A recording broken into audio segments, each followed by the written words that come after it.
Assalamualaikum warahmatullahi wabarakatuh. Perkenalkan, nama saya Raihan Ahmadi Laksana, mahasiswa dari Sekolah Tinggi Ilmu Ekonomi IAI dengan NIM 2022131002 yang akan menjelaskan atau menjabarkan hasil penelitian saya yang berjudul pengaruh return on asset, current ratio, dan debt to equity ratio terhadap return saham pada perusahaan food and beverage yang terdaftar di Bursa Efek Indonesia tahun 2020 sampai 2023.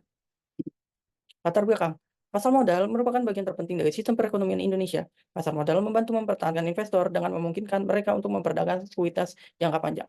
Kesadaran masyarakat sini dalam berinvestasi semakin meningkat dan masyarakat mulai tertarik dengan dunia investasi untuk memenuhi kebutuhan sehari-hari yang mana tujuan investor berinvestasi dalam bentuk saham adalah untuk memperoleh return saham dengan risiko investasi tertentu. Return saham merupakan tingkat pengembalian hasil yang diperoleh dari investasi saham yang dilakukan oleh investor.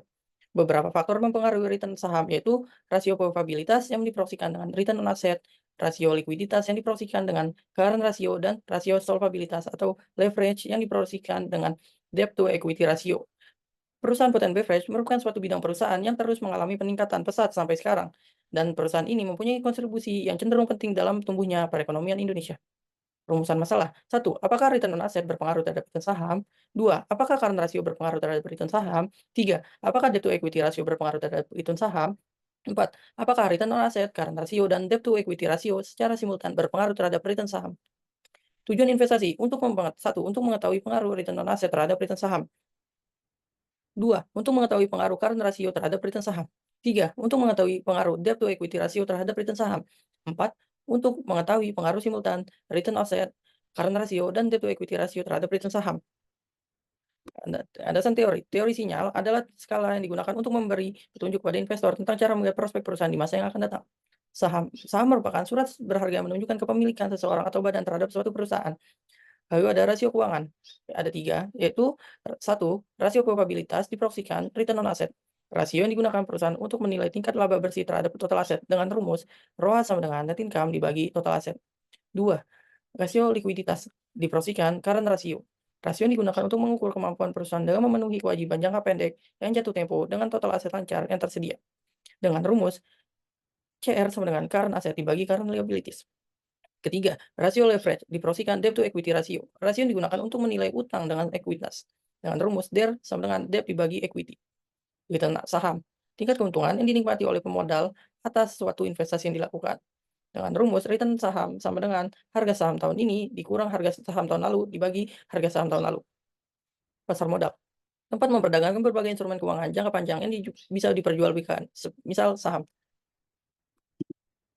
Kerangka pemikiran dan hipotesis penelitian dapat dilihat sebagai berikut.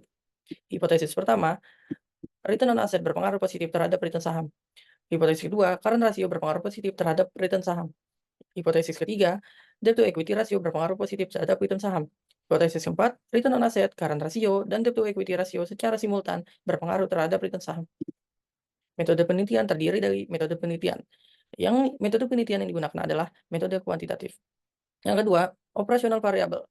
Metode variabel independennya ada ROA, CR, dan DER. Dan variabel dependennya ada return saham. Ketiga, teknik pengumpulan data, menggunakan teknik studi dan teknik dokumentasi.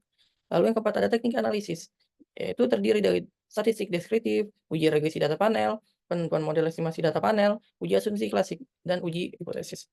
Populasi dalam penelitian ini adalah perusahaan food and beverage yang terdaftar di Bursa Efek Indonesia tahun 2020 sampai 2023 yang berjumlah 30 perusahaan. Teknik sampel menggunakan proporsi sampling. Sampel dalam penelitian ini berjumlah 15 perusahaan yang telah memenuhi kriteria dalam penelitian ini, yaitu perusahaan food and beverage selama 4 tahun. Hasil penelitian dan pembahasan. Pada statistik deskriptif, penelitian ini menggunakan minimum, maksimum, mean, dan standard deviation, dan dapat dilihat hasilnya sebagai gambar berikut, pada tabel berikut. Lalu, uji kelayakan model regresi. Yang pertama menggunakan uji Chow. Pada nilai probability, cross-section chi-square menunjukkan angka 0,002, yaitu nilai tersebut lebih kecil dari 0,05, yang berarti frame terpilih. Lalu kita lanjut ke uji Hausman dengan nilai probability 0,0393, lebih kecil dari 0,05, yang berarti frame terpilih. Maka jika frame terpilih tidak perlu menggunakan uji LM. Kesimpulannya, model terpilih setelah dilakukan estimasi kelayakan model adalah model frame. Hasil penelitian dan pembahasan. Uji asumsi klasik. Yang pertama, uji normalitas. Dapat dilihat Pada gambar berikut, nilai probability-nya adalah 0,2797173, yaitu lebih besar 0,05 dapat disimpulkan data berdistribusi normal. Lalu, uji multikolinearitas. Dapat dilihat pada tabel berikut, masing-masing nilai korelasi variabel lebih kecil dari 0,9, yang berarti tidak terdapat masalah multikolinearitas. Lalu, lanjut ke uji heterokedasitas.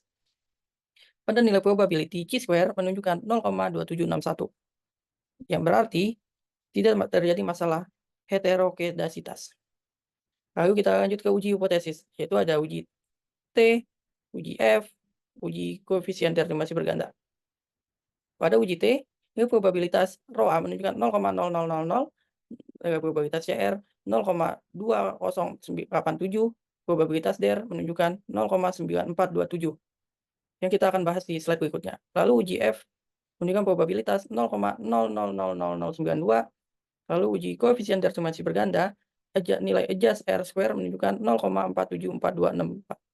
Pada tabel uji hipotesis saya jelaskan pada slide berikut. Analisis pembahasan peneliti. Pengaruh return on asset terhadap return saham. Return on asset memiliki nilai probabilitas sebesar 0,0000 lebih kecil dari nilai 0,05. Hal ini menunjukkan mempunyai pengaruh antara return on asset terhadap return saham.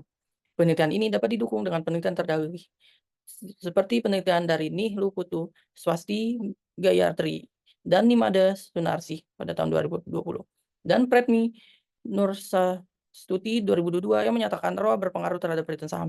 Sebaliknya, penelitian yang dilakukan oleh Anka Nivia pada tahun 2020 menyatakan bahwa ROA tidak mempengaruhi terhadap return saham. Pengaruh karena rasio terhadap return saham. Karena rasio memiliki nilai probability sebesar 0,2087 lebih besar dari nilai 0,05, maka dapat disimpulkan bahwa karena rasio ditolak atau tidak memiliki pengaruh terhadap return saham. Hasil penelitian ini dapat didukung dengan penelitian terdahulu seperti penelitian Pretmi Nursastuti 2022 dan Reza Octavian dan R. Hendra Winarsa 2021 yang menyatakan bahwa karena rasio tidak berpengaruh terhadap return saham. Sebaliknya, penelitian yang dilakukan oleh Maisyatul Khoiriyah tahun 2021 menyatakan bahwa CR dapat berpengaruh terhadap return saham. Yang ketiga, pengaruh DER terhadap saham. Debt to equity ratio memiliki nilai probability sebesar 0,9427 lebih besar dari nilai 0,05, maka dapat disimpulkan bahwa debt to equity ratio ditolak atau memiliki pengaruh terhadap return saham. Hasil penelitian ini dapat didukung dengan penelitian terdahulu seperti penelitian dari Alfi Widiana dan Rahmawati Hani 2019 dan Hendra dan Sukma Alfia Ajani 2022 yang menyatakan bahwa debt to equity ratio tidak berpengaruh terhadap return saham. Sebaliknya penelitian yang dilakukan oleh Anka Nivia 2020 menyatakan bahwa debt to equity ratio berpengaruh terhadap return saham. Yang keempat, pengaruh ROA, CR, dan DER terhadap return saham. Hasil pengujian terhadap penggunaan metode FEM probability menunjukkan nilai sebesar 0,000092. Dengan demikian nilai probabilitas lebih kecil dari 0,05. Jadi ROA, CR, dan DER secara simultan berpengaruh terhadap return saham. Dengan nilai adjust R square sebesar 0,474262, artinya sebesar koefisien deformasi sebesar 47,246%. Kesimpulan, saran, dan implikasi dari penelitian saya. Yang pertama, kesimpulan. Pertama, variabel return on asset mempunyai pengaruh terhadap return saham. 2. Variabel CR tidak mempunyai pengaruh terhadap return saham. 3. Variabel debt to equity ratio tidak mempunyai pengaruh terhadap return saham. 4. Dari ketiga variabel, ROA, CR, dan DER dapat disimpulkan bahwa secara simultan berpengaruh terhadap return saham. 5. Dari penelitian ini bahwa ROA, CR, dan DER secara simultan berpengaruh sebesar 47,426%, sedangkan sisanya 2,5736% dipengaruhi oleh variabel yang tidak diteliti penelitian ini. Saran. 1. Bagi peneliti selanjutnya dapat menambahkan sektor perusahaan yang akan dijadikan sampel lebih baik dipertimbangkan lagi karena besar kecilnya suatu perusahaan dapat berpengaruh kemampuan perusahaan untuk memperoleh return saham. 2. Bagi peneliti selanjutnya dapat mengganti atau menambahkan variabel dependen lainnya yang dianggap lebih memiliki pengaruh terhadap return saham. Implikasi. 1. Semakin tinggi nilai ROA menggambarkan kualitas kinerja perusahaan semakin baik. Hal ini menyimpulkan bahwa perusahaan yang dapat menghasilkan laba yang tinggi akan menarik minat investor untuk berinvestasi di perusahaan. 2. Karena rasio yang memiliki tinggi arti bahwa likuiditas yang tinggi juga dapat menunjukkan bahwa perusahaan kurang mampu dalam mengelola dana untuk menghasilkan uang dan akan berdampak pada penjualan yang tidak maksimal dan mengakibatkan laba perusahaan mengalami penurunan sehingga dapat menurunkan nilai return saham. 3. Semakin tinggi nilai DER mencerminkan risiko perusahaan yang relatif tinggi. Akibatnya para investor cenderung menghindar saham-saham yang memiliki DER tinggi. Terima kasih presentasi dari saya. Assalamualaikum warahmatullahi wabarakatuh.